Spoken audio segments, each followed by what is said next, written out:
why you didn't. Anyways. Everything is content. No, not everything's... Anyways. Everything is content.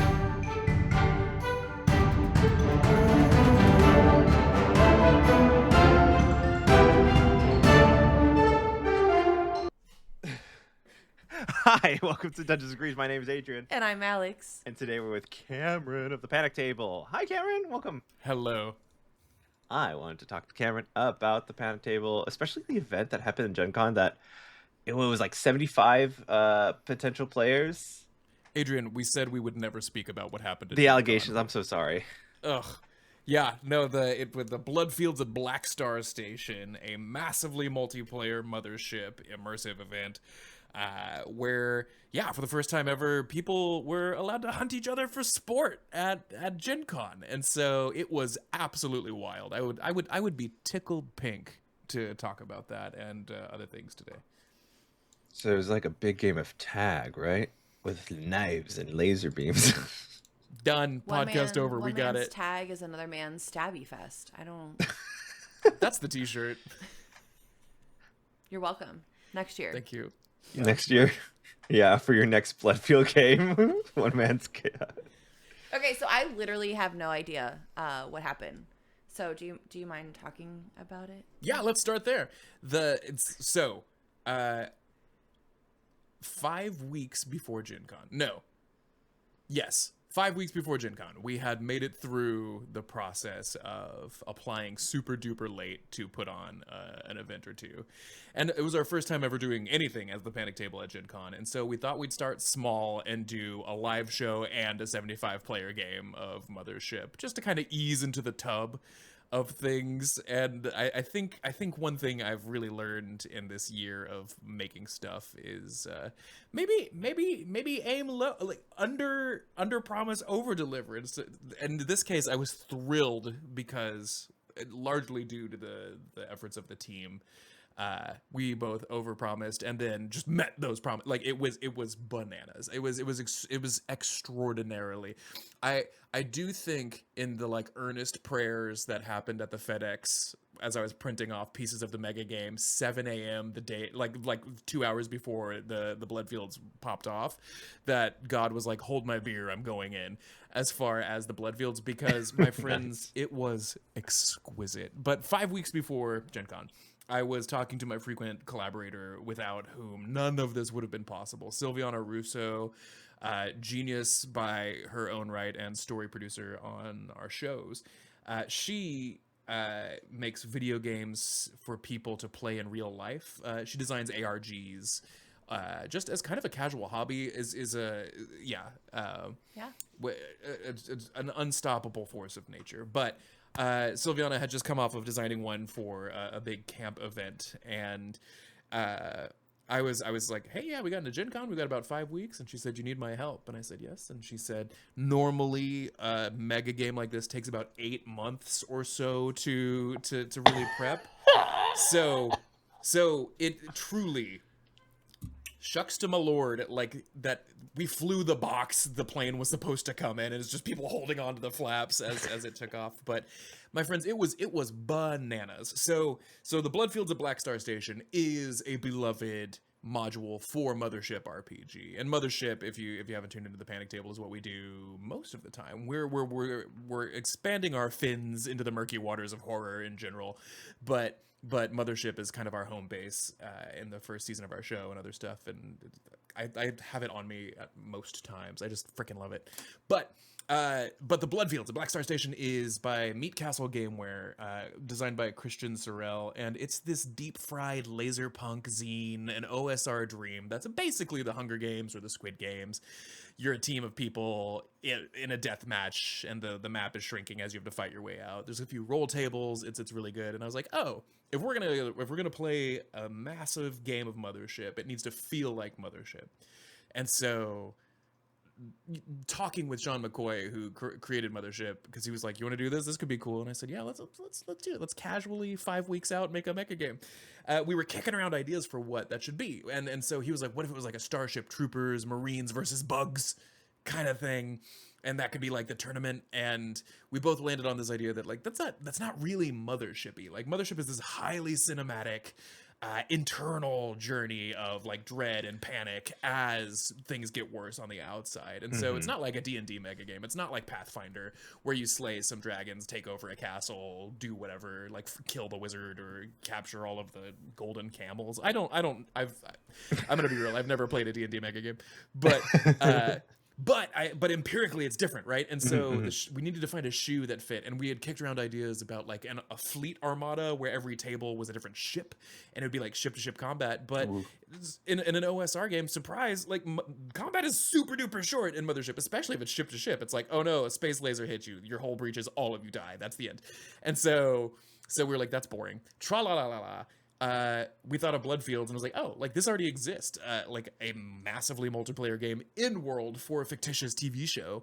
Let's just scale that. And you know, we took the like 30-ish page zine and turned it into a 120-page playbook, and bled through our eyeballs. So I will keep talking until killed. So I recognize I've been monologuing. Was that a good start? We're still like okay, I mean, we're that still learning. happened. We're following the timeline. We are following. So, Listen, this is about you and what you have done. If we're here to steer the ship, if the ship is coasting, we're coasting. Okay. Ship shape. Yeah. So day one of Gen Con, we did our live show, and we just pulled together a bunch of familiar faces. Oh, you like Run DMG and Mozzarella and Hannah plays D&D, and Freddie's roommate Justin is awesome, recovering academic. All of the friends and familiar faces. Yeah, and that was fun too, because on top of everything else, we ran like a Freaky Friday. I designed a game called Party Crashers, where space pirates try to kidnap some pop stars, and then there's a body swapping mechanic to where like every 10 minutes they switch bodies.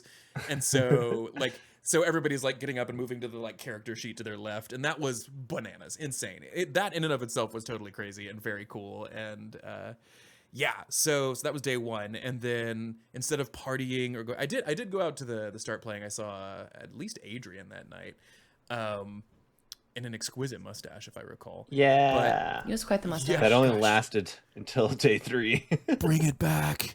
And then spent pretty much the rest of Gen Con in a FedEx because we 5 weeks prior. So I knew that the wardens, which is what you call DMs and Mothership, all needed like really built out, kind of fail proof. Here's how to get from point A to point B. We had to design new systems for the game. I was hugely inspired by, I don't know if y'all have played Deathmatch Island. Is that a game that's on y'all's radar? Oh, no. God, it's so good. But it's basically, it's probably the most fun that I've had playing just with mutuals on the internet. And it's cool because like for the Panic Table, I am constantly looking for games that make sense as television, if that makes any sense. Right. Like, like what translates? How do we full disclosure? It's like how do we get advertising dollars behind what we're doing? Because otherwise, what am I doing here? Yeah. Setting my bank account on fire? Yes, that's what's actually happening right now. But yes, so savings. Right. Yeah, but then to just remember, oh yeah, like the Hunger Games module exists. Everybody, I don't need to tell someone what Mothership is. I don't need to explain the TTRPG. People just see, oh, it's Squid Games and sign up, right? Yeah. And so that was amazing because we sold out fast, even though we were 3 months late to the party for Gen Con, and that was cool.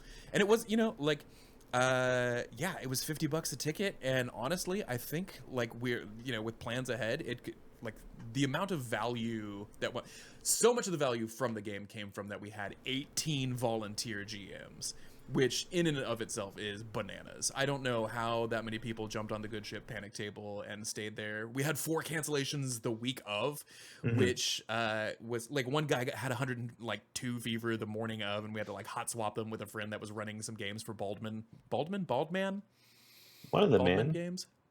Batman. And, badminton games. But yes. Tra la la la la. So the Bloodfields at Black Star Station, 15 tables of 5. Every table is a team. Only 5 people are allowed to win at the end. It starts in a big hex map where the outer ring there's no PvP and it's sort of like a training. Like you can very well die, but it's a getting to know Mothership. There's some horrifying things you can encounter. Probably the biggest feather in our cap is that this entire giant mega game map, the thing that I love the most is that we designed completely unique sectors. So once you finish the game and you start talking to people at the other tables that you may or may not have like hunted for sport, they're realizing they had a completely different. They're like, wait, we didn't have velociraptors in our thing. Is it the president? Oh, It is. it is the president.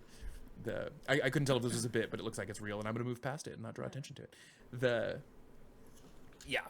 But that's really cool because honestly, you could take that same framework, right? You could literally do the same thing next year, and as long as somebody got a different sector, they could replay it. Right.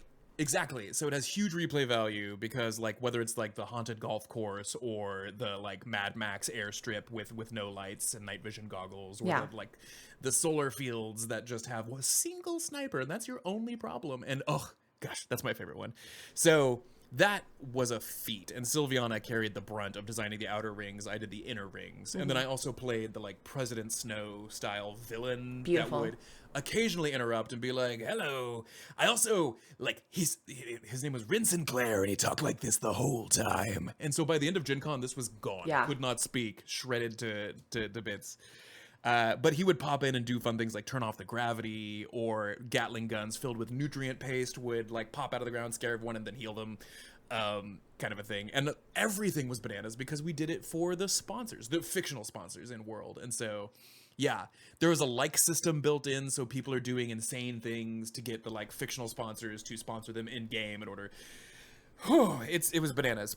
Other fun mechanics include like everybody has a backup clone, so if you die, the collar that's around your neck has been downloading your brain the entire time. So then a horrifying version of you in a vat of liquid pops out of the ground or drops from the sky, slamming into the group and terrifying everybody. And then that gets up and continues where you left off. So everybody can play with a little bit of abandon because Mothership is so scary.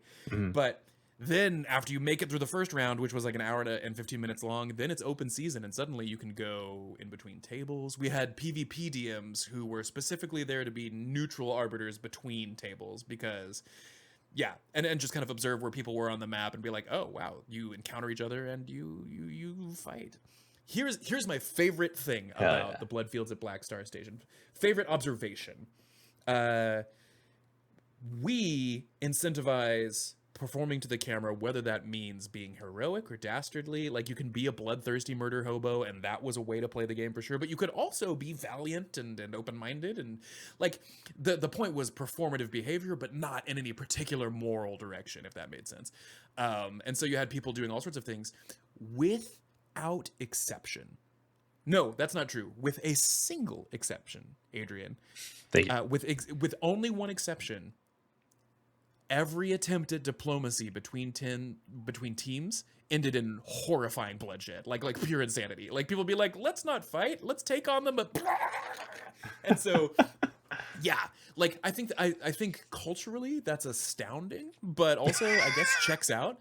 Just like, you know, I mean, I think that the TTRPG crowd is like one of their hallmarks is it's a thoughtful, sensitive group of people who are capable of using their brains to work through trauma. And no, every time someone was like, peace is a chance, peace was never an option.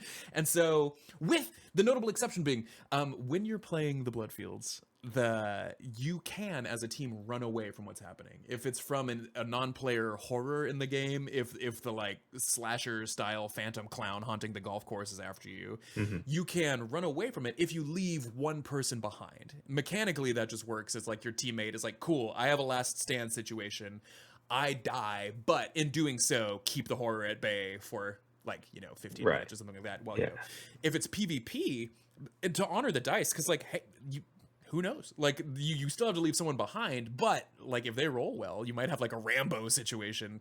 Tra-la-la. Somebody's already reduced. They're like in a sniper tower. They're alone. The rest of their team is already dead. A team corners him. He takes out like a few of them. One of their Union Teamster characters in Mothership gets injured, and so they just leave him and run away because the fight's going bad. The injured guy climbs into the tower with the other guy and was like, I don't want to fight. And he was like, frankly, I'm sick of fighting too. My team abandoned me. And he was like, do you want to just hang out? And so in RP, they just cracked a beer and waited until the level ended, at which point both of their heads exploded as per the rules of getting out of the level on time. And they just had this beautiful Rogue One moment together, and it was nuts. It was amazing. It was so good. They talked about their lives. They earned a bunch of likes for their team because that was like a cumulative thing. Guys, I could talk about this all night. I'll pause right there because I'm like a fire hydrant that loves the sound of its own voice. So I mean, that all sounds good. it was bananas. I guess I gotta, the next one, if you have the mental strength and fortitude to have it again, I would love to be a part of it. Are you already volunteering? You're volunteering as tribute immediately? No, I'm gonna pay to play, okay? I'm gonna play the game, okay? I'm pay to win, actually. Every time I die, I'm just gonna slip Cameron another 50. I'm like, That's all it takes to win. I really feel like that. That's also in the heart of the game. Like that Right. is not defeating the purpose of this like Hunger Game-esque game. But if you got that money, it's capitalism. And really you get one free one. Yeah. So it's like just it's a buy one get one free. The like system was funny, like to that end, because like if you survived a round, you got dropped into a green room in between, and you, like the likes that your team earned was tallied up, and there was a vending machine full of crazy stuff you could buy, power-ups, basic things like med kits and ordinary stuff, but also on the high end of things, my two favorite things, one was a single-use unicorn that you could purchase, like you were given like a pan flute, and at a time of your choosing you could play, and an actual unicorn would appear. The rules were that it does not obey you, it is not your friend, and it will do one thing in your favor that is truly awesome before exploding in a cloud of glitter. And so that was one thing. Like you could all like tell the warden what you would like to see happen, but then they would like formally adjudicate for themselves the rad ass thing that the unicorn did. So that was one. My favorite power up is that you could activate all your clones. So you have no backups, but suddenly you're an army of 10 people instead of 5 because all of you are on the battlefield at the same time. And so you the energy in the room, mega games are crazy in general, but like there's a certain point where like even though we were in the trenches developing it for that 5 merciless weeks, and like on top of this, like I had a life, I have a wife, I think she's somewhere around here, but you know, like, and a job, so I don't recommend trying to do that. But like when you're in the room and the game starts, other than playing like the local supervillain for the game, like it was out of my hands. It was all these incredible volunteer wardens, and shout out to everyone who ran that game because it was magical. Like hearing stories of like at one table they're like, sorry, the mecha gator bursts out of the water and it rips off your metal trousers. That's just what happens. And then at the next table being like, yeah, the Jeep actually jumps all the way over the killer whale. It's amazing. And like everything in between, we had wardens climbing up on the table and gesturing and when it became PvP time, the energy was palpable in the room. Like I knew it was a cool idea. I didn't expect for it to be like bottled lightning. Everyone, you could feel each table being like, when is it gonna happen? Because I don't know what to expect, and who, like, should we be the ones to aggress? How do we? So, it was like pure Phil Collins as far as the like in the air tonight, and yeah, but to have it be completely out of your hands and to go so amazing. Now, I say all of this like it was a hot, delicious mess. By the end, I expected like 8 people to be in like the final round where you kind of have to like, you know, like final Death Coliseum situation. 40 people survived till the end. And so for a number of mechanical reasons, that was batshit. Yeah. But so there's tweaking to be done. The combat was like lopsided, but like truly, it's like that moment from The Prestige, just the looks on people's faces during all of it, as everyone's shouting about whose cyber dog pet that they purchased with likes bit whom. Yeah, it was, without tooting our own flute too much. Whoa. Who was going to toot it if you don't toot it? It was going to be Adrian, and he said he would do it after the podcast. I don't know. Yeah. Okay, well, I was going to do it during the podcast. Oh. Then I would just go to Patreon. That's crazy. Flute tutors. Yeah, that's the paywall tier. But and but yeah, like without exaggerating, I would say at least 20 people came up and were like, "This is the most fun I've had at a convention ever.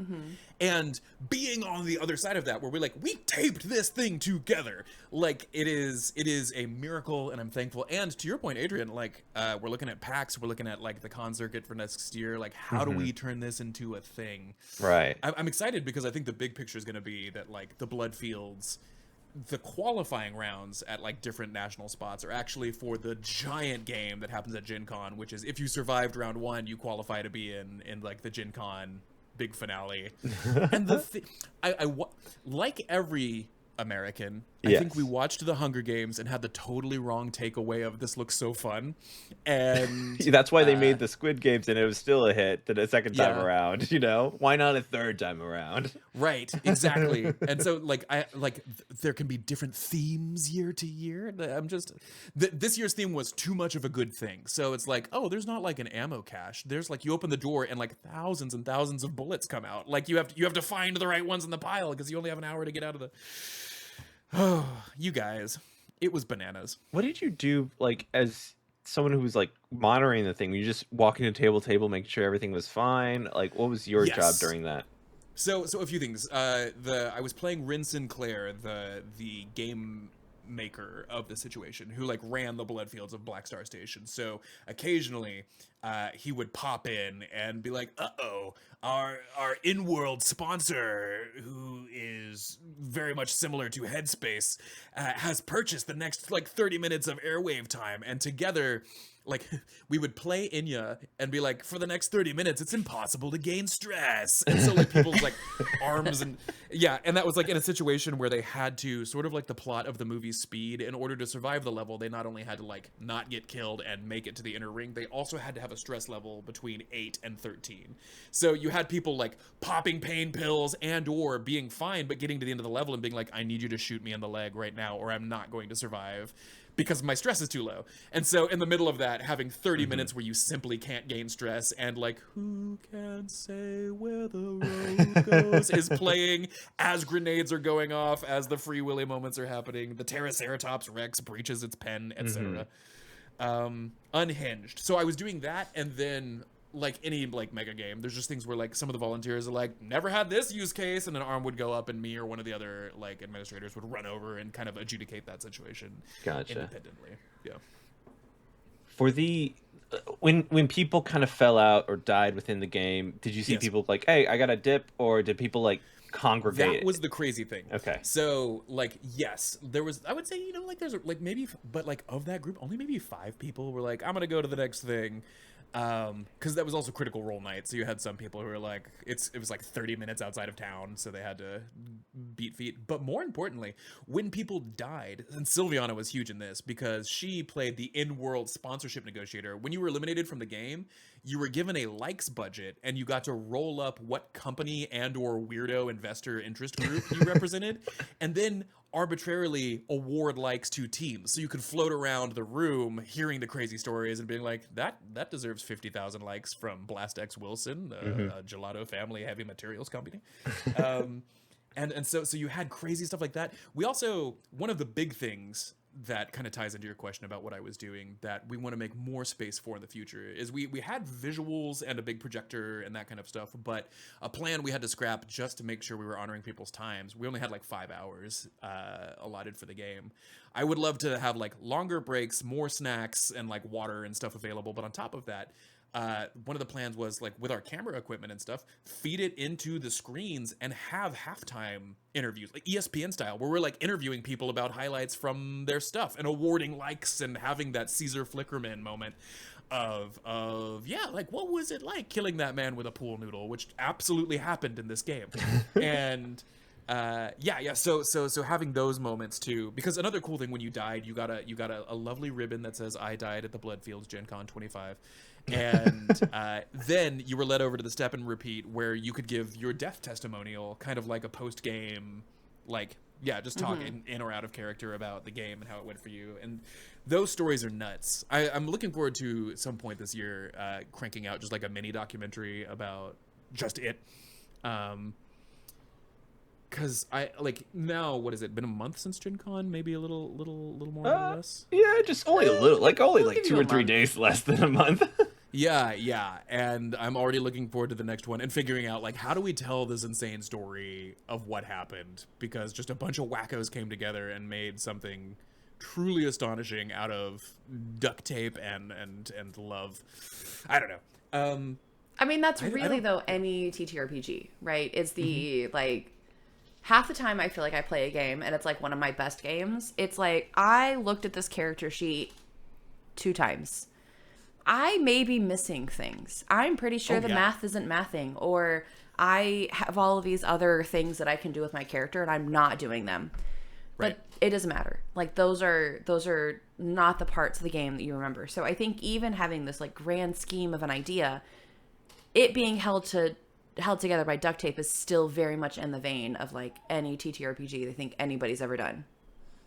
And it's what you remember, right? Like you're not like, thank goodness I had a +17 modifier to my smart rifle ammunition. You're like, no, you're like, yeah, and then the Jeep jumped over the killer whale. That's what happened. Yeah. So, and the fact that everybody had a different experience, so then they can continue to talk about it and like have those discussions. Like, you've created like a magical memory that people can also compare and talk about, because the worst part about post game is I want to talk about what happened in the game with people most likely who don't care about what my character is doing or anything about my story. right. I just want to talk about it and like with enthusiasm, and have that enthusiasm reciprocated. 1,000% agree. I think one of the best pieces of blunt feedback we got was from a team who got done dirty. I'll tell you that. They didn't get their like the stress thing didn't work out for them. So at the end of phase 2, their heads all exploded.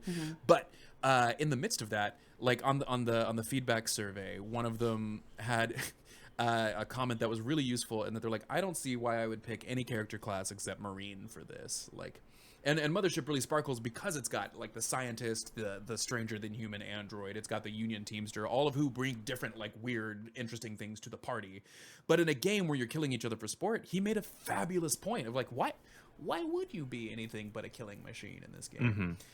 There was a fun onboarding process that I am looking forward to as a like video producer by day, building out to be even more visual and more immersive, and reducing training time by just having fun videos that you watch during this, building out that like fictional world.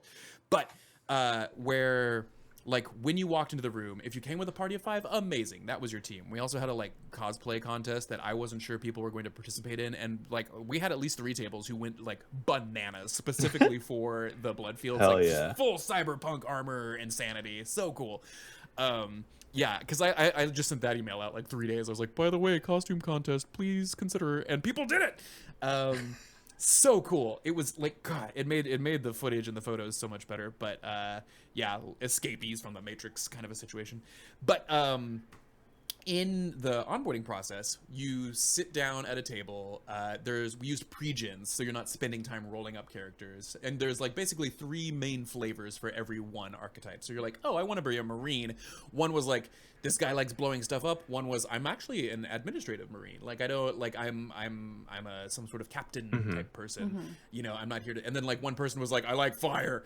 And you know, and similarly, like with the scientists, one was very clearly like an industrial engineer, one was a doctor, and one was like an occultist, and like nothing in between. So you got to pick from those, and you could have like up to 3 in your team. But in Mothership, when you normally roll up a character, you roll on. They have this fun little flavor bit where you roll for patches and trinkets.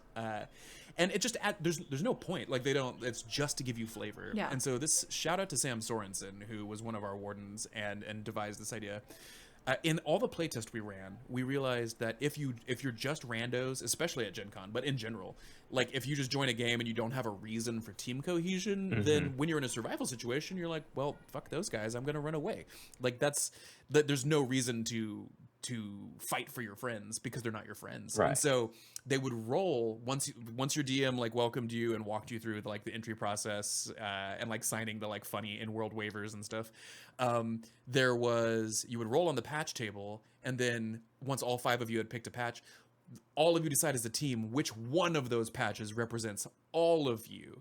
And then from that build cohesion. So suddenly someone's like, oh yeah, we're actually a bus full of kidnapped space nuns. Or like one of my favorite teams was like, oh, we're the like winners, but from the 80s, like 20, 30, 40 years Quarter ago. quell situation. Ugh. Exactly. Yeah. And so you had crazy stories coming out of there of like team cohesion just based around this little patch thing. And so that was Alex, satisfying on an animal level. It was just delicious. So, because we didn't write that, it just happened, and so, tra la la. What a good time! Humans so creative. I fucking love them sometimes. Yeah, I don't know if you can tell. I had a good time.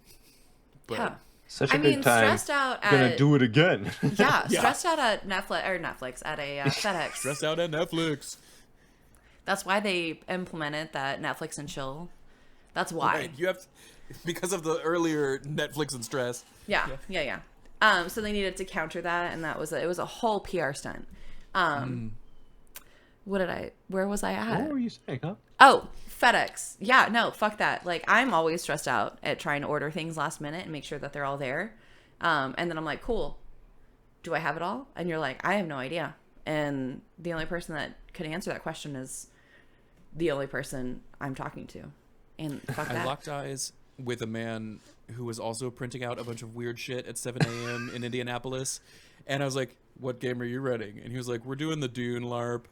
And so we just sat there quietly at 7 a.m., photocopiers running. You know, I'm thinking through all the things that can go wrong. This is before the earnest prayers. And he looks at me and he's like, yeah, we have a kiddie pool full of lentils. The person playing the sandworm really likes it.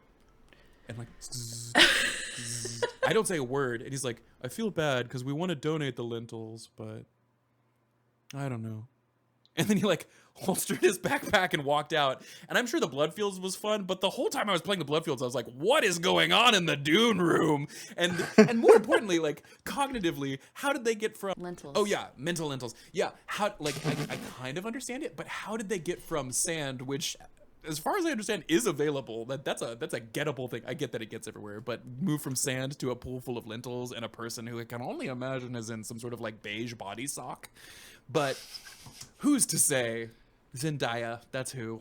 I would love for her to speak out just one time about it. You know what? My now headcanon is that she was In the body sock. She was in the bottom. Oh, I'm so sorry. We're going to have to stop this whole podcast. Everyone's going to have to take a second, and then we can come back. Quick cold shower. We'll be back. Thanks for listening. Don't facepalm. Adrian, this is a sexy episode. I don't think you've noticed. This is the I'm blushing. I'm blushing. Okay.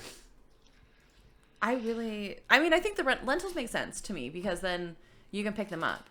But I mean, very much like Cinderella. Maybe they were then going into the woods, and then she's got to like pick out all of the lentils in the ash. So really, yeah, benefit of a doubt. Yeah. Yeah. So yeah, I don't know who would want the lentils afterwards, but it's also Gen Con. There's somebody that does. That's 70,000 people. Someone wants the somebody's touch weird, lentils. especially if they get to see who the sandworm was. Yeah, that's somebody's kink. This is the podcast now. This is where we're headed. This is what we're talking about. Let's get into it. I'm more of a kidney bean man. Are you? When it comes Kidney to bean man. When it comes to sensual beans and or beans. legumes. Okay. Is a lentil a legume? What is it? If only we had the whole internet. Hold on the up. sexuality spectrum. Somebody's I not don't having a good time know. outside of my apartment. Something.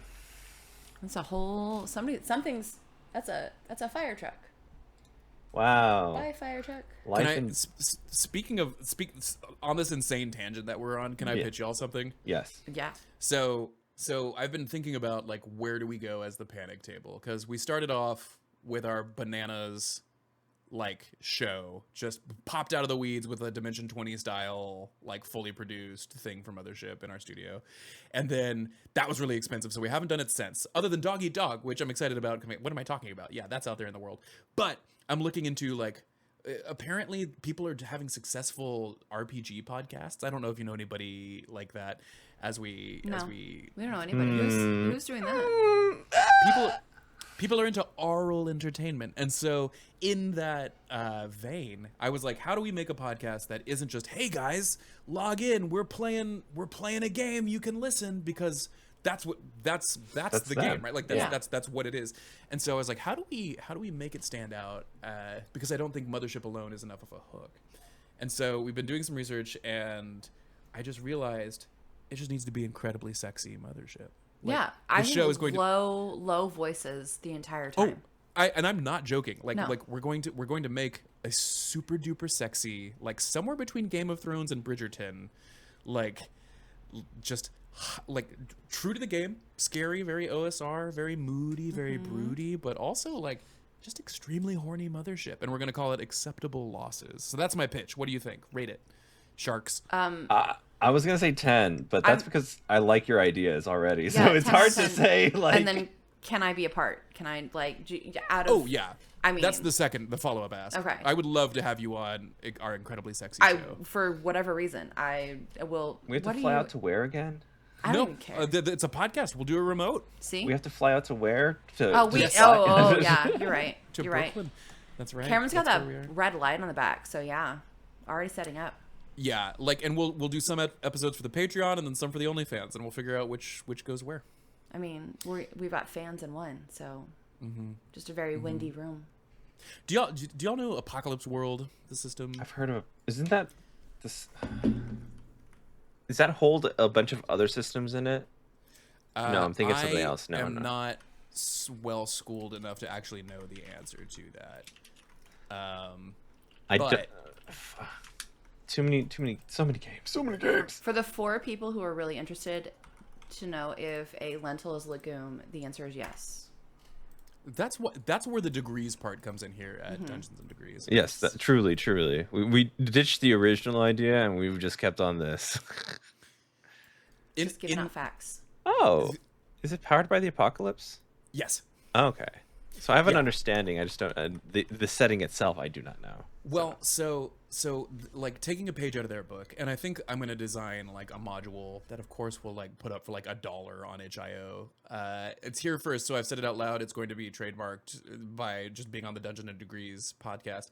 But we're gonna call it Heartships and Spaceache, the module, and on top of the other stuff in Mothership, it's gonna be like an intimacy table. So like on top of panic, on top of wounds, on top of like horrifying death outcomes, there's also like positive things, but also horrifying things about exchanging intimacies in space that can come Yeah. from very like reasonable things that come from just like over attachment or like very practical things that come from just putting yourself out there, all the way to terrifying things like male space pregnancy and everything in between there. But in Apocalypse World, who has some pretty cool like sexy rules about stuff, they also have this delicious segment in their book, the second edition, called Why to Play, and it says 1, because the characters are fucking hot, and that's the rule. And so I think that's the ethos we're proceeding into with Acceptable Losses, because like seeing hot people try to stick together in a horrific world, that's entertainment, right? That's all we want in this life. That's my pitch. Thanks for listening, Sharks. No worries. High quality audio. Yeah. And then a little bit to a lot of ASMR. Yeah, I'm not thinking we're gonna be like describing genitalia, but No.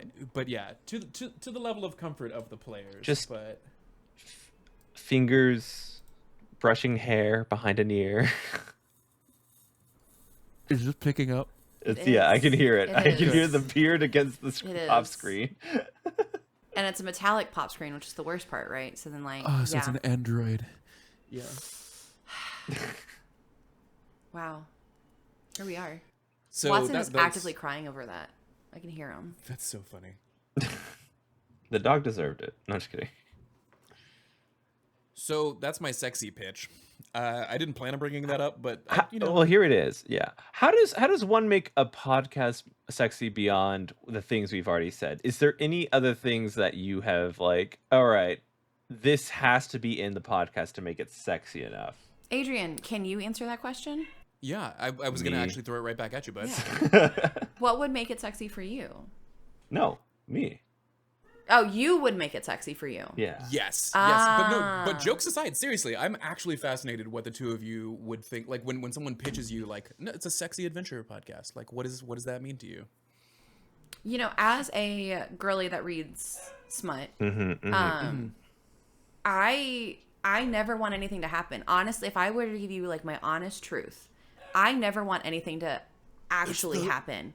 It's the will they, won't it's they, that right? will they, won't they. I need that electric. It's got to be good and sustainable, and it can't just be like full tilt the whole time, right? We dial it back. There's maybe some combat. Maybe there's just like a friendly moment where we're like, cool. If this was it, I'd be fine with it. And then like something happens and we turn it back up. I love that variation, but I never actually need them to do anything. I think that's genius. Just do it. Well, it's that moment from Pride and Prejudice, right? It's the, like, yes. It's the but and now true or false within that, hooking up with the incorrect people is allowed. Like but that's not the main show. Absolutely. That's the Sense and Sensibility. Right. You know that's not where the story's going, so you're still like on the edge of your seat hoping the real thing works out. Right. But Kate Winslet needs to end up with Alan Rickman, but we take a while to get there. I'm actually writing this down. This is fantastic advice. Yeah. I think too, like listening to like actual play is insane. One, just full stop. That's a thing, because like being like performatively playing, it's much closer to like professional wrestling than it is to enjoying a game sometimes. Now it's both. It's super fun to do, like if you're really putting yourself out there on an AP, but it's very different from a home game most of the time, depending on who's at your table. But I think too, like in the AP climate and world, we see a lot of this is not a negative thing, like sexual value signaling. So like if somebody's doing something sexy, it's for the like yas queen of it. If that makes any sense. It's like and whatever I represent on the spectrum, I'm doing it for this, and I'm gonna shout it out because I'm lightly uncomfortable around other peers. And so I think like it's okay. Like that's you're in a sexy space. We don't have to like let that character fly the flag. You don't. We're not here for the I don't know. So I'm trying to figure out where that parasocial line belongs, like in acceptable losses specifically, because I still fully intend on running our like main show Dimension 20 style, where it's like fun, it's loosey goosey, you're hearing the banter, you're all of that. But I feel like for a show like exactly what like Alex is describing, like the more immersion, the better, right? Like the less you're thinking about Alex the player and more about Alex's character, and if she's gonna get some. I don't know. I think it's the same way that we watch like melodramatic shows, and like hoping that those characters are like going to get their match, going to get something out of it. And I think about that I like Kate Winslet is a great example, right? We have Kate Winslet in but we have her in Titanic, and then we have her in something like Sense and Sensibility, right? But we have Rose and Eleanor, right? Those are two very different characters in the way that they're expressing love and affection. Sure, yeah. And in both of those, I want her to be successful. If she could end up with Jack Dawson, absolutely. They would be very poor, and they would have a very hard time, but the romance is there. And maybe we turn into the gift of the Magi. Like that's also romantic, right? Yeah. Whereas Eleanor, the character, like she's ferocious and vibrant, and like is that the entire time, doesn't grow into that. She is that.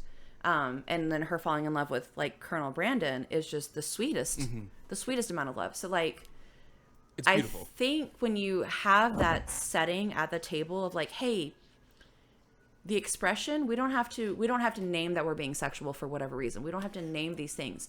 This is already here, right? When I go to Pride, it's not like, oh, I'm doing this for the queers. I know we're doing this for the queers because we are all queer. Right? I don't have to I'm doing this because I'm queer, or I'm doing this because I'm gay. I'm doing this because I'm bi. I'm doing this because I'm pan. You show up for each other. Right. Yeah. Right. So I think maybe just that like immediate understanding of the table hopefully will like stop that like weirdness of like, I'm doing this as my character versus I'm doing this as my person, and I'm doing this for these people. I'm doing it because it makes sense to my character. I think that's extremely important, and I'm also considering like, I think it's helpful to have like some sort of like intimacy referee, like which is like, hey, like it's a little weird in here, let's pivot this way, kind of a thing, that kind of stuff. But I also like in the midst of the Kate Winslet is a phenomenal example, because I just realized in the midst of what you were saying, Alex, that the Titanic is a mothership scenario, like a ship is sinking in the middle of the ocean, and acceptable losses style, like it's extremely sexy, like yeah, you bang in a car, it's you just see the hand, like, but you're like, whew, holy moly, and then you move on from that, and like it's and still he freezes because of the door, even though it could clearly hold both of you. That's like, oh, I need to write a new module. That's good. I think what I'm aiming for is the Titanic as far as like sensuality. I'm also excited for taking like the character development from the other side of that spectrum, and then seeing how that changes over a season. Like it's like, yeah, they get together in the first 2 episodes. Where does that happen after they meet? Like 10 years after the space vampire wars, how does that affect each other, kind of a thing. I don't know. I'm really excited about it. No, thinking of it like a TV show too, like you can't have them the entire time. Like that also has to be a conversation. That it's gotta ebb and flow. You can't have Lily and Marshall the entire time. They even go through their own struggles and journeys, and that's why those relationships are so charismatic and so memorable, because they have to change. Humans do change. That is realistic. And how do we get through those changes and become better, or unfortunately break apart? I'm like, I didn't come to this podcast expecting to like get into this, and this is fascinating. I'm loving this conversation. Yeah. I love the Mr. Softy background music too. Like it's and the doing cicadas. It for me. He knows I live. He's parked outside of my apartment. I'm gonna be honest. Mr. Softy knows the apartment building I live in, because I'm always so excited and I sprint down the stairs. Mr. Softy makes house calls. He does. In our apartment complex, there's a whole bunch of kids that live here, so like. It makes sense. And then it's you running there, pushing kids out of the way. Hold on. I also have a special order. So I love Jimmy's. I love rainbow sprinkles, right? For those of you who are not from the Northeast. And now I get to call them Jimmy's because everyone knows what I'm talking about up here, which is great. But I like a stupid amount of sprinkles on my stuff. Same. I don't just like, they're not sprinkles. I want my ice cream to crunch. I love sprinkles so much. And I was just like feeling a little silly, and I said, can I have the most amount of sprinkles you feel comfortable giving anybody? And he filled up my like cup with the ice cream, and then he gave me a separate like individual cup of just full Jimmy's. Okay. This was like 3-4 weeks ago. The other day I ran down because I heard him, and I was like, I need the ice cream. And he was like, okay, so you want the Reese's sundae and then you want the rainbow sundae? And I was like, yeah. And he was like, do you want the normal amount of sprinkles? My heart said like normal, right? Like what you would probably order, dear listener, just like how it normally comes. I said, yes, I want the normal amount of sprinkles. And he gave me my previous order of sprinkles. And I was like, this is Softy. Mr. Softy. Shout out. That's Softy after all. Is Mr. Softy trying to smash? This is good. Mr. Softy is one of us. Like that's life affirming. Isn't that so great? I hear it. He's been outside my fucking building. I know. He's throwing scoops of like Rocky Road. It's Keanu. We're just walking, just driving by. I'm on first name basis with Mr. Softy Driver. I'm not ashamed of that. I'm not. He comes like three times a week. Like I gotta. We don't get soft serve like this in Texas, okay? Soft serve is. Alex? I'm originally from. Yeah, I'm originally from Fort Texas. Worth. Stop! I literally just moved out of Dallas. Oh wow! I'm so sorry. Wow. I mean, I'm in Brooklyn now, so whatever. But... I mean, I'm in DC now, so. Oh, cool. Honestly, same amount of distance. Yeah. That's crazy. Yeah. The two things. One, my wife and I were watching How to Lose a Guy in 10 Days the other day because it's, just that time of year. Yeah. And the funniest thing happens where at the end, Kate gets a job and as a journalist in DC, but she doesn't call. Two weird things happen. One, she's like, I've been played and have been playing Matthew McConaughey's character. I'm out of here. Classic misunderstanding, rom-com. But then instead of she doesn't even get the job. She has an interview in DC. So she moves out of her New York apartment and she goes, I'm going to Washington. And then Matthew McConaughey says, she's moved to Washington. I was like, no, nobody calls this Washington. No. Nobody has ever been to DC or New York City that wrote this screenplay. This is not a real thing. No, because first of all, that's a commute. It's a commute. You can just commute there's there. a train that'll bring you back. You don't have to move out of your home to go to a job interview. No. So In fact, it'll probably lead you exactly where you need to be. Because both Union stations, although you don't do Union, it's the other one. They lead, anyways. But I agree with you. Alex, I've learned from you tonight that it's important that you get two characters really hot and bothered for each other and then do everything you can to keep them apart for the rest of the season. Does that sound like the right move? It sounds great. Listen, and we can pull in Mr. Darcy too, because Mr. Darcy does start off as an asshole. Tell me more about this. I mean, I know who he is. But yeah. So Mr. Darcy, the character, is very judgmental, is very like, oh my gosh, the original neg master, you might say. Absolutely. He says to his friend, hey, like, this girl doesn't like you like that, just move away, you don't even have to stay, like, she doesn't like you like that. So he's looking out for his bro, honestly. Sure. Cool. So they move out, and then he's like, I actually like this girl. And then he confesses his love for her, and she goes, that's not how you love me, bro. Like, you are actively an asshole. You've said nothing but mean things to me. And you've broken up my sister's potential marriage, right? And he goes, oh shit, let me fix it. So then he just starts and shows up for her. It's not a, hey, do you love me and I'll do this for you. It is I will do this for you because I love you, which then in the end of it, Elizabeth is like, oh my gosh, you're right, I do love you.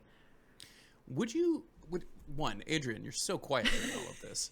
Two, this is just a typical rant this from is Alex. the direction you thought this would go, right? Yeah. Like, Well, I know. in-depth If Austinian Alex analysis. is recapping a movie that has romance involved, checked out. Alex, you're officially on the cast. But I'm out. But two, would you agree that like Pride and Prejudice is the crown jewel in those Regency era dramas? And if so, why is it the Darcy relationship that gets put up on the pedestal over like much more obvious, much more like amenable sexy situations? How come that one? I think it is the change in his character. I think there is it's not right. And so sometimes we're like, oh, I've changed. And then like, you should love me because I've changed. Mr. Darcy at no point tells Elizabeth, oh, I've changed. And here's why you should love me. Right? He just grows up a little bit. He just grows. He just does it. And then she admires that. And yeah. And so I think it's that like, I'm not looking for the admiration because of doing this. I'm doing this because I love you. And I'm not asking for it back, right? He goes and helps his sister elope with Mr. Wickham and doesn't ask for anything in return. And the assumption is that he paid a large sum of money for them to continue on. But at no point, like, he's like, hey, give me the credit. Everyone's like, no, like. Right. If anything, he really tries to keep it under wraps. Right. He really tries to say, like, don't tell anybody. Yeah. And it's, Kitty, the cunty sister, who, like, is like, Mr. Darcy was at my wedding, and, like,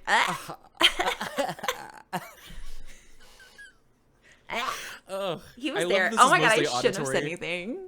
Our tongues were, like, out, except for Adrian's. Yeah. But I've never seen Pride and Prejudice. I will say that. Oh, yeah. You simply must. Which one is the best version? If anything, the soundtrack is incredible.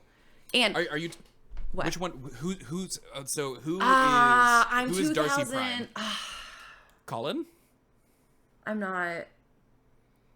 I'm so sorry.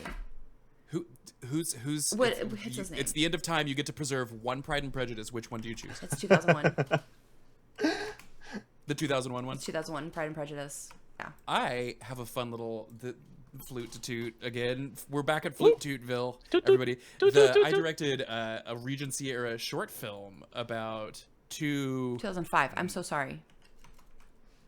Oh, All of the Pride and Prejudice girls are getting at me. I know. I just went to the fucking anniversary of it too. The 20-year anniversary. I should know better. 2005. Keira Knightley. That's not the Matthew McFadden, right? That's Colin Firth? That is Matthew McFadden. Oh, okay. Okay, so you did you directed? It's just so funny because then he did Succession where he plays just a giant wiener dog. He's so funny. Mr. Darcy. Oh yeah, we made a short film. It's not about it's women of different station just going for a walk, and then you slowly realize that one's probably definitely in love with the other one, as the other one's like, I'm going to Paris, a man paid my way, and she's like, that's suicide. And you realize over that it's like, oh, like they're in a time and place where this is not an appropriate relationship, and they can't do anything about it. And it just got into its first festival, so I'm excited about that. It's called Follow If I Can, yeah, that was something I did last year. Nice. Yeah. Speaking of, I didn't think we'd be talking about Regency stuff, but here we are. Hey, that's just how the podcast goes, man. That's just how the podcast goes. Okay, so I'm hearing green lights for acceptable losses.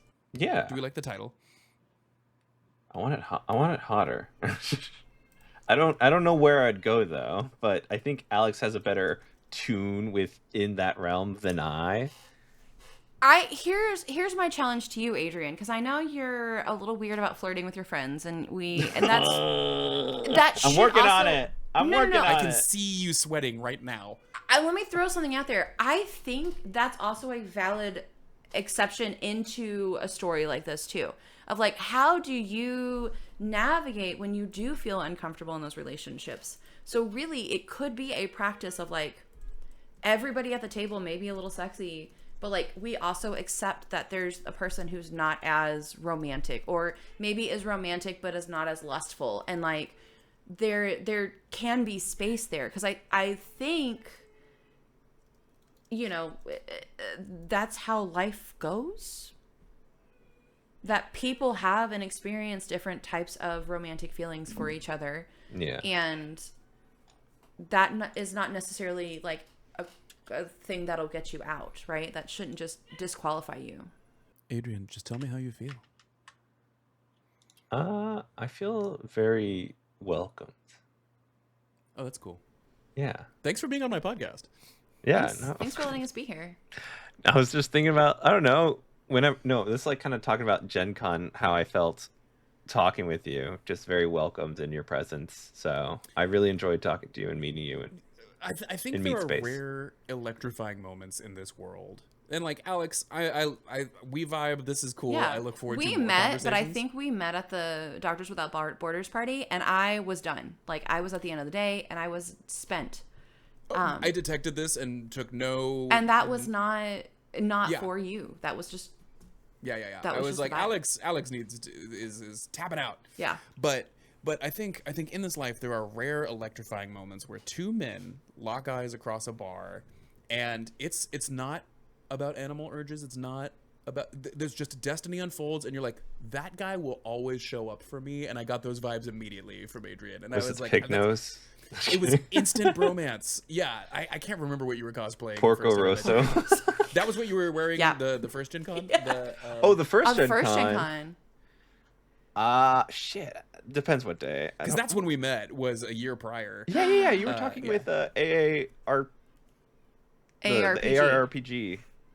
Oh yeah, you were just in like civvies. Yeah, that one I was just in civvies. And then we went to the Nevermore, and we hung out there. But yeah.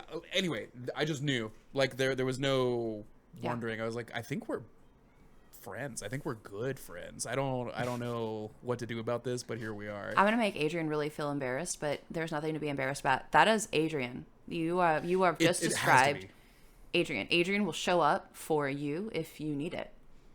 Does that cheapen my relationship with Adrian? I don't think so. I don't think so. I think you deserve that. I think you and Adrian both deserve that mutual like come togetherness. Yeah, but that is absolutely Adrian. And it is very special when you get to share it with him. Like when he does share it with you, it's incredible. I'm taking the compliment. I'm not saying Take it. I'm anything. so proud of you. You're that bitch. God, listeners, the sweat. It's a moist time. Here Oh, on it Dungeons made and me hot. Degrees. Pitter patter, pitter patter. Where do we go from here? What do we do next? Y'all I'm very much kiss. enjoying this conversation. What'd you say? Y'all kiss. Oh, I thought you said Just have a sex. little. Just like no. Just a little Just bros very in the mouth. raw and Yeah. cardinal and Yeah. just no, just Like a brood of pythons just all over each other. That's a podcast. I don't know. Maybe a subtle head touch, just kind of head Oh on my head. gosh. Mm. That like super cute like moment when just like two guys just like whisper intimacies into each other's like foreheads. Oh, I was more thinking like, No, like a coach and a player, right?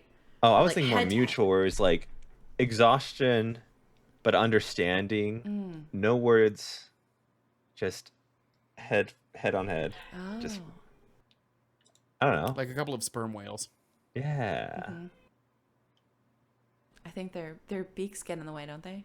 that's beaks, sperm whales. Their little like mouths. They're not like Oh, full okay, mouths. because they have like I just kind of picture them going like bonk. They're kind of torpedo shaped, right? Yeah. yeah. I don't know where the conversation goes. Where do we go from here? I'm thrilled we wound up here discussing Adrian's intimacy with the two of us. Well, yeah, no, intimacy. Well, just Alex just knows that intimacy is hard for me to talk about, or because I've played intimate games and I've kind of forced myself to feel in that uncomfortable water. Can you talk about that a little bit? Like Yeah, what yeah, games? yeah, of course. It's just nothing. I don't know. I just never been very publicly like romantic with Yeah. people. Um, I don't. I don't. Um, it's just something that I haven't been used to, but also like I haven't been publicly like saying the I love you, but now I've been doing it recently with like friends now, and I've kind of it feels different. It's meant in a different way, and I can accept that, and I understand how I can say that.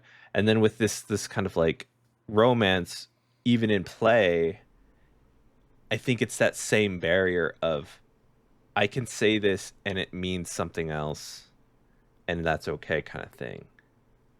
In a bleed sort of way, you mean? Yeah, and I think that's the problem. Like I have way too much bleed with those kinds of things. Yeah. Now I know it's not like we kiss and now we're actually together. It's just we kiss. I'm part of that character, and it makes me kind of uncomfortable because I wasn't ready for that feeling to bleed towards me. Valid. Yeah. I don't know what needs to happen other than just exposure therapy and just being okay and just like have fun and feel comfortable with people.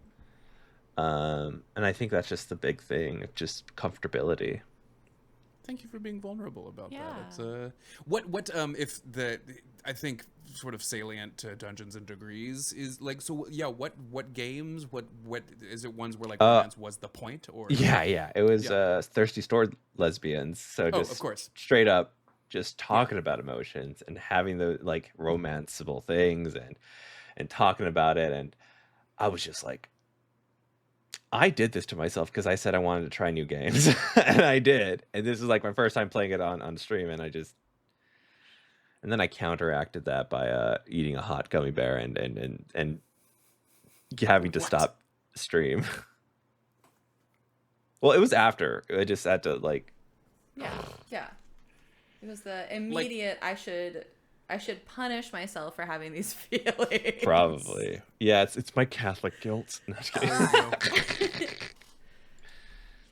But I think that's interesting too, because I feel very similarly when I play characters that maybe are more aggressive or may just be more bitchy, because I have such a fear of being a bitch, which is fine.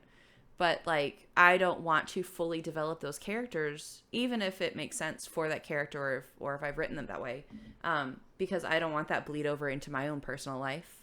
But I it's taken away the idea of like, and then I feel like I'm playing on railroads, and I'm a little more nervous about making bolder or bigger decisions because of that worry and fear. And I think, Adrian, if you have a table which loves you immensely, you could be romantical with them, and they maybe fully not thinking that we'll be kissing. I just think it just has, whatever happens kind of thing. I don't think I can fully know I'm ready until I start experiencing it, kind of thing, and know where my heart lies.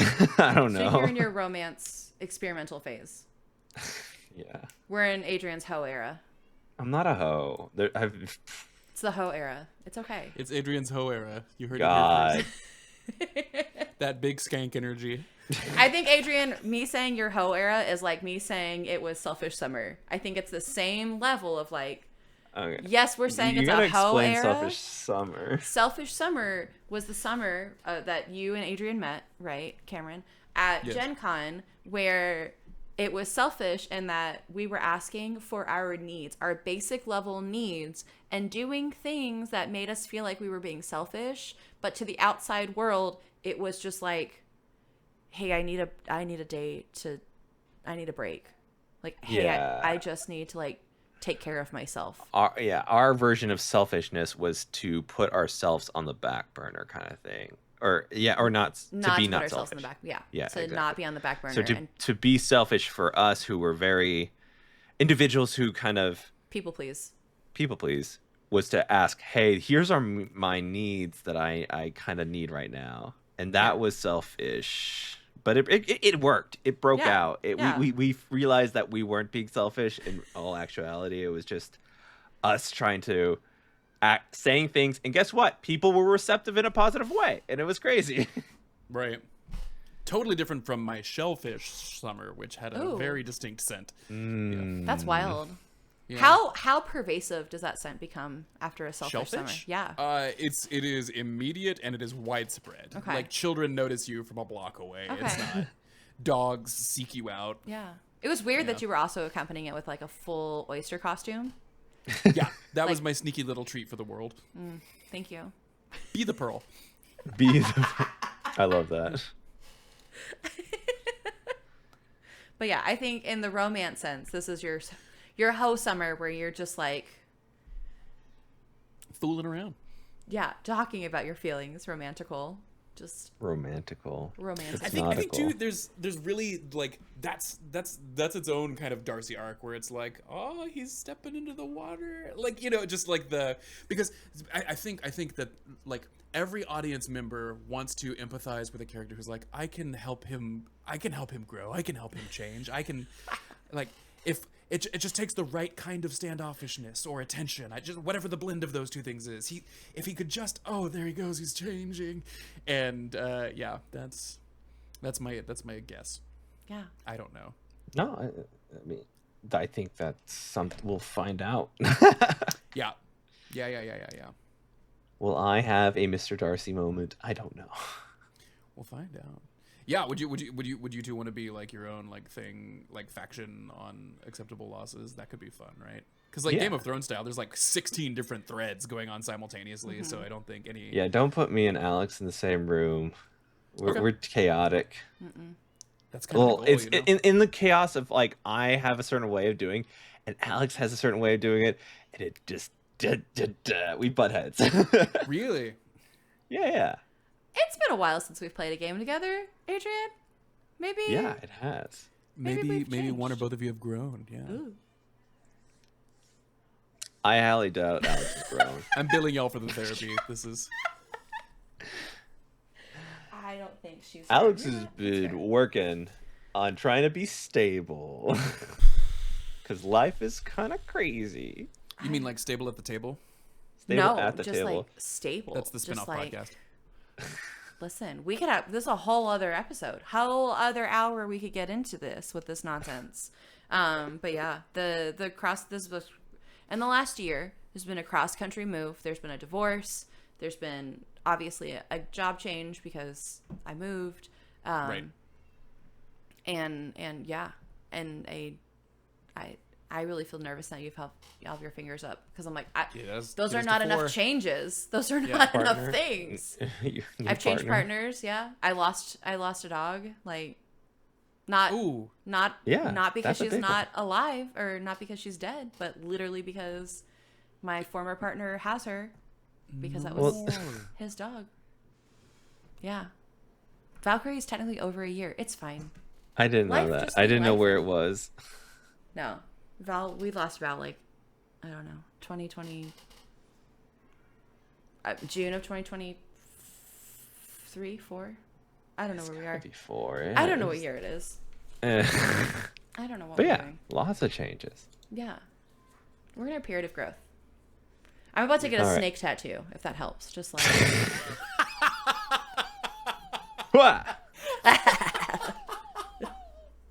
That's so funny. So from like 1 to I'm getting a snake tattoo, where are you on the growthometer? Listen, I'm just saying, you, dear listener, okay? If you have specific tattoos, you're telling the world about you. And some of us that are aware of it, we know. I know. I will look at you and I'll be like, why did you get a whole ass butterfly? Because you feel like you're flying away and that the changes have been made. Or snake tattoos are either you're shedding your skin. Yeah. Some major change. Right? Or you like strangling people, I'm not sure. Yeah, I mean, who knows? Venn diagram there. It's a circle. It's not. It's an Ouroboros. Like, it's the snake eating itself. Yeah. All right. Okay. Okay. I'm going to wrap it. Let's wrap it. Otherwise, I'm going to have to edit. I do want to have you back. We could talk about a bunch of stuff. Yes, please. you. Yeah, no, you. Alex has to be back. I have, yeah. No, Cam. I found this highly fruitful, and it went in a direction I totally didn't guess. I very much enjoyed that. Thank you for being here. That was very likewise. Thanks for having me. Mm-hmm. Yeah, of course. Where can they find you? Oh shoot! So we have a deliciously active Discord that you can find. Our Prestige show is on YouTube at the Panic Table. That's probably the best place. Don't go to the Instagram. We're working on that. I'm 38. Get off my back. But yeah, probably the best thing is we're doing a complete overhaul of our Patreon, which is exciting, to make it more useful and cool and actually reward the loyal fans that have been with us the entire time. So I'm excited about building that out, especially as we launch things like this crazy podcast and build out the blood fields, having a more expansive network therein. So Patreon, YouTube, Discord, that's the holy trinity for us, I think, as far as getting the scoop on the Panic Table. Cool. Thank you so much for being here, Cam. Like, incredible. 10 out of 10. Energy, amazing. Beard, wonderful. Right? Like, why are you asking me? You said the words. What am I? Adrian? Right. Right? Yes, right. It's a good. I'm Adrian, asking right? the universe, right? Like, I need the beacon of light to shine And down. the audience screamed yes. Thank you. Duh. We'll fix it in post. Thank you, dear listener, for joining us on another episode of Dungeons and Degrees. You can find us wherever pods are cast, so be sure to like, subscribe, give us whatever stars, 1 million stars. Share us with your friend, your neighbor, your Mr. Darcy, your tribute friend in the Hunger Games that are about to come up. Good luck. You can also find us on the social medias at Dungeon and Degrees. That's a dungeon with no S, N for no Nazis, and the multiple degrees with the S at the end of degrees. You can also find us at patreon.com/dungeon and degrees. You've said that before. No, it's the first time. Wow, that was incredible. I need to tighten mine up. Thank you so much for listening. My name's Adrian. And I'm Alex. I'm still Cameron. Go have some fun.